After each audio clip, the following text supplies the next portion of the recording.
Hello, magandang hapon mga ka-farmland. Nandito kami sa property located po sa Liliw, Laguna. So, ang property po ay along Barangay Road.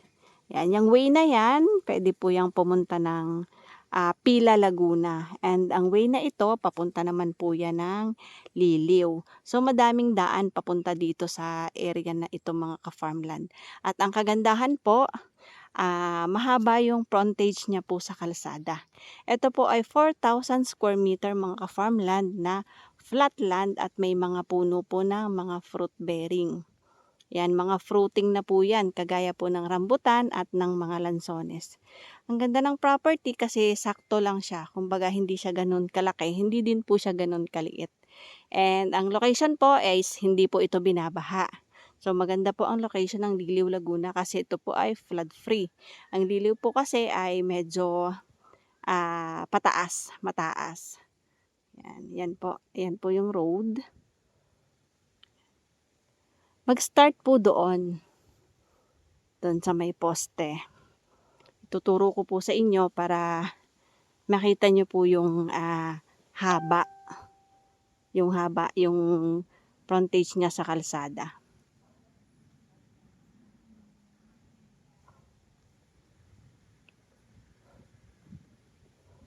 Ayan. Ito po may bakod na barbed wire pero sa katagalan nga po ng panahon ay yung iba ay nasisira na.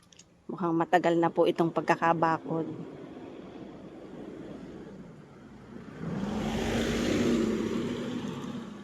Ayan. Hindi po kasama yung may bahay na yan.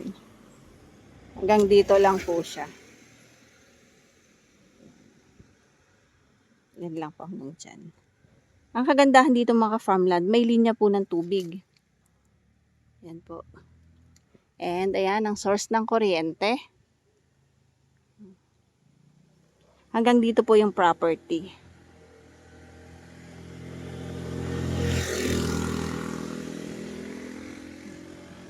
So from dito, papunta doon, 50 meters na po. And then liliko, palikudon. So dito, dahil sa area na po na ito, medyo may konting sukal or damo, pero madali lang po yung linisin. So, paikot po doon, 50 meters ito. Then, almost 150 meters frontage po, more or less. So, pwede ako dito dumaan para maipakita ko po sa inyo yung sa loob dito.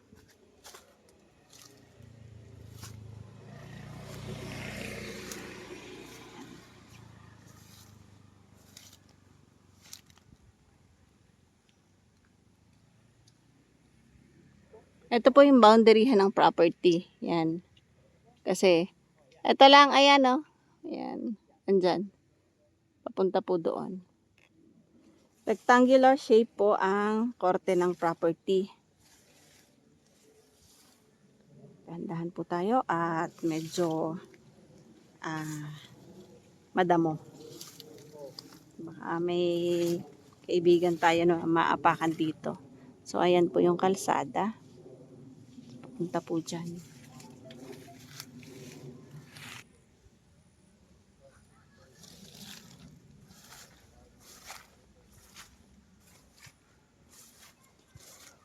Ayan. So, kung mapapansin nyo mga ka-farmland, madami pong tanim na puno. So, ito po ay may mga puno po ng mga lansones. Yan. At mga rambutan. So, ang ganda po ng property. Patag na patag po. Swak po ito sa mini farm lot.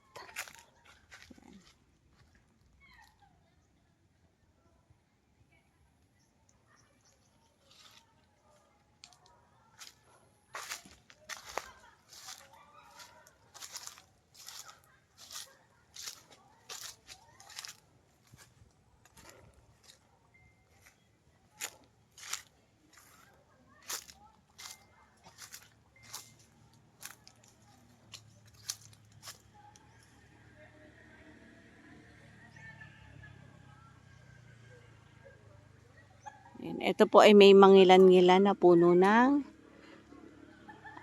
niyog. Ilang piraso na lang po yung mga puno ng niyog.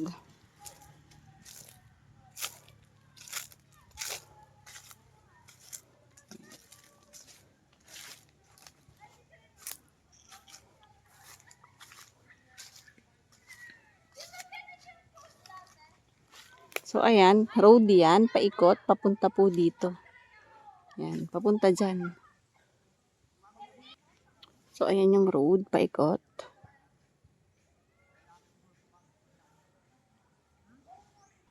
Ayan yung road. Doon ako nanggaling sa kabilang dulo, paikot dito.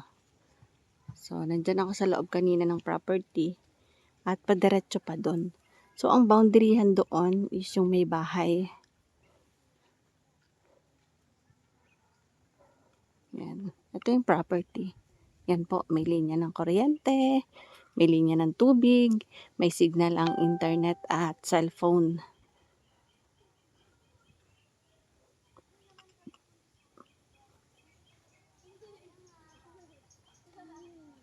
Yan. Ito po yung property. So, pahaba. Mga farmland, ito po ay 4,000 square meter po na 1,800 pesos per square meter. Tax deck po at pwede pong patituluhan. So, hanggang dito po sa may bahay. Ibang property na po yung andyan sa kabila.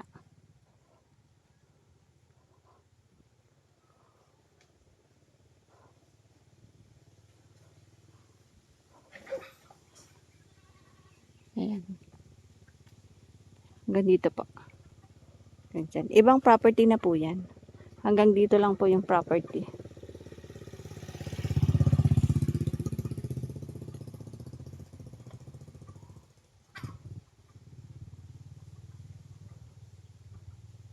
Ito po naman sa 1,800 pesos per square meter po ay negotiable pa. So, pwede pa po kayong makipagtawaran sa may-ari ng lupa. Ganda dito sa Liliw, Laguna, tahimik. Maganda ang klima, malamig. Ayan po yung property. Papasok po ulit tayo. Hanap lang ako ng pwedeng maanohan, masuutan.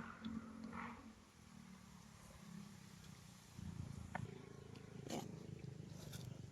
Magandahan pati mga ka-farmland. Pasok ang sasakyan dito sa loob ng property. Tanggalin lang yung bakod, ayusin lang para malagyan po ng gate. So, pasok na pasok dito, patag na patag po. Yan, konting linis lang. Tanggalin yung mga damo-damo at mga puno na kumbaga hindi po napapakinabangan. Pero kakonti naman po yung nakasukal dito sa loob ng property.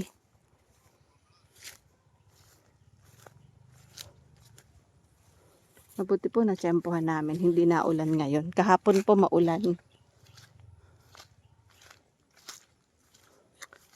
Estimated po mga 20 minutes po ang layo nito sa pila, sambat ng pila. Yan. So yan, konting linis lang po yan, malalambot na kahoy lang po yan, kagaya ng mga kamote. Yan. So paikot po, papunta pa po doon ang property. Ayun mga farmland, ang ganda po ng ng property kasi daan po yung harapan. Tas yung gilid niya doon, yung side niya, right of way din yun papasok. Tapos, dito naman, kalsada din po yan. So, tatlo po ang pwede mong gawing gate dito sa property kung sakali po na mabibili nyo to. Kasi ayan po yung gilid. Tapos, ito po yung front. Tapos may right of way din po doon, may papasok pa din po doon. Yun po ay daan ng mga nasa likuran. So, yun po yun, daan sa gilid, sa harap at sa kabilang gilid. So, nandyan. Yung mga niyog po na nandyan, outside na po ng property yan. Iba na po yung may-ari. So, kung makikita nyo po yung linya ng poste ng kuryente, papunta lang po dito. Yun po ang nakasama at nakapaloob dito sa property.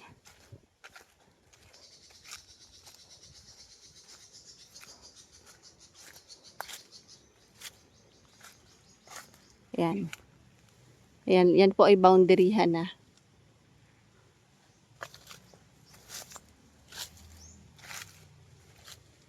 Ito po, boundaryhan na po ito ng property. Ito. Yung saging padiretso po doon.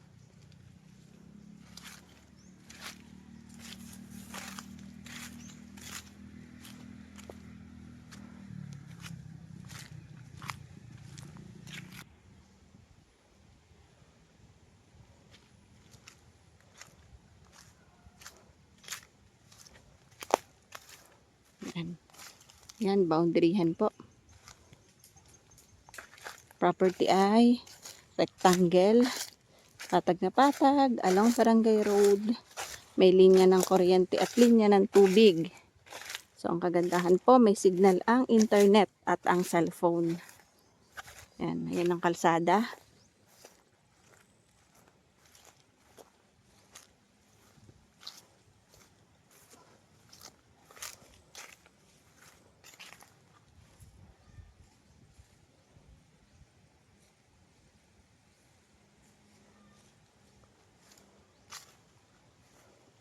Ayan. So, dadaling ko kayo doon sa kabila para makipakita ko sa inyo yung sinasabi ko din na right of way.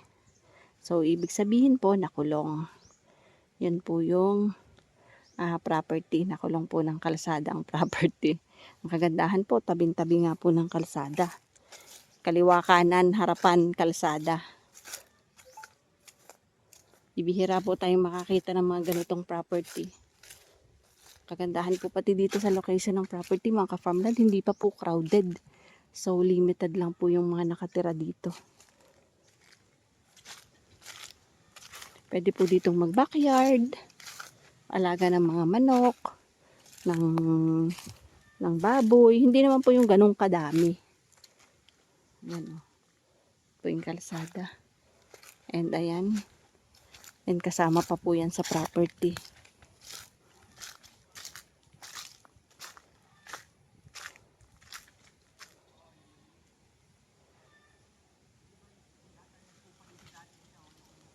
Ayan. So, ayan. Kitang-kita nyo mga ka-farmland.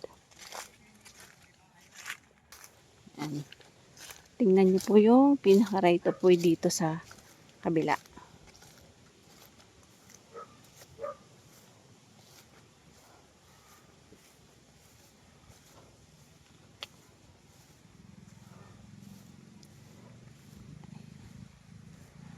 Ayan. So, mga farmland, hanggang dito lang yung property. Ito. Ito lang po. Ayan. Kasi ito po ay right of way na po ito. Papunta po dun sa nakabili po ng lupa sa likuran. So, ayan. Hanggang dun lang po yung property. Yan punong yan. Ito po iba na po yan.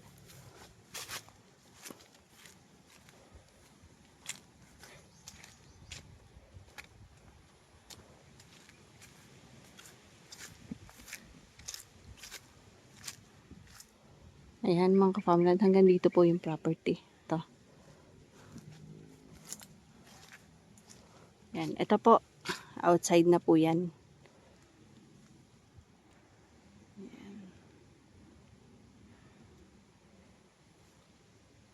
Ayan po.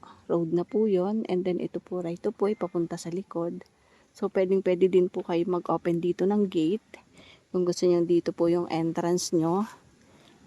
Or doon naman yung exit or anywhere. Kasi kalsada sa side, kalsada sa front, and right of way naman po dito. So, ayan, tingnan nyo po yung kapaligiran dito. Ayan, kanya-kanyang farm lot po ito. So, sa mga gusto po ng mga mini farm lot, baka po isa na to sa swak sa mga hinahanap nyo kasi kakunti po yung tao, pwede po kayong mag-alaga ng kambing, ng baboy, ng manok, pwede po kayong mag-backyard, and hindi po binabaha dito mga ka-farmland. May signal ang cellphone at internet connection. Yun po ang kagandahan dito sa property. So, no need na po pati kayo magtambak, mag-bulldozer ng lupa kasi patag na patag. And ito po mga farmland ay 4,000 square meter na tax declaration 1,800 per square meter.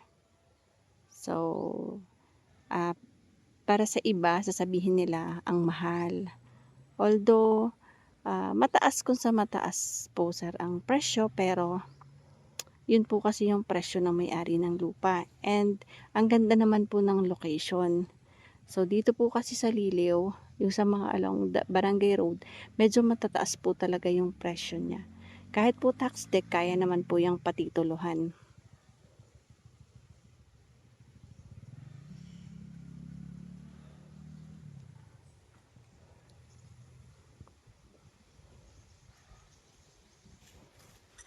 Ito po nitong gawing resort, private resort, game farm para sa mga nag-aalaga po ng mga manok na pang personal lang.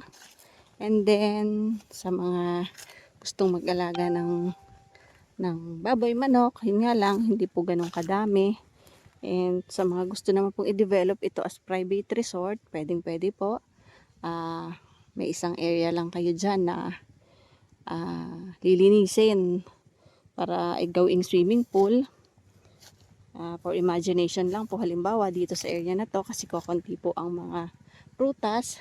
And then nandyan po ang inyong bahay. Meron lang po din kayong lilinisin dyan. Tanggal ng ibang punong kahoy na mga hindi naman po napapakinabangan.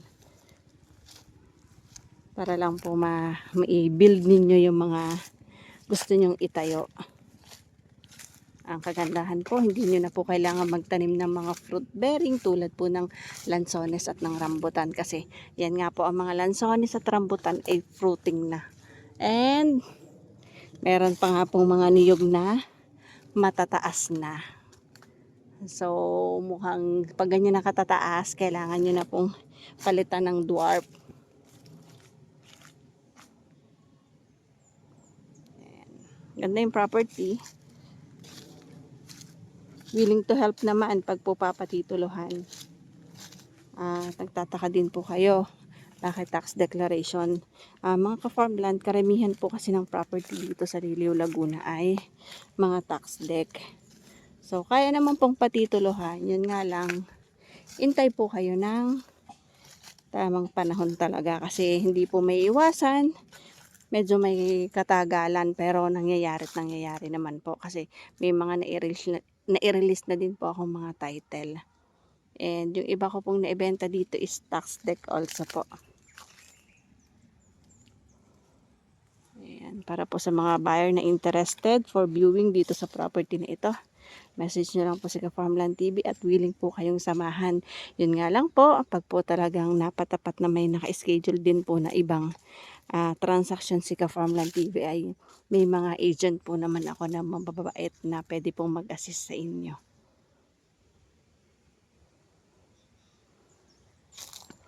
So paano mga Ka-Farmland? Bye bye po. See you for the next videos. God bless po sa ating lahat.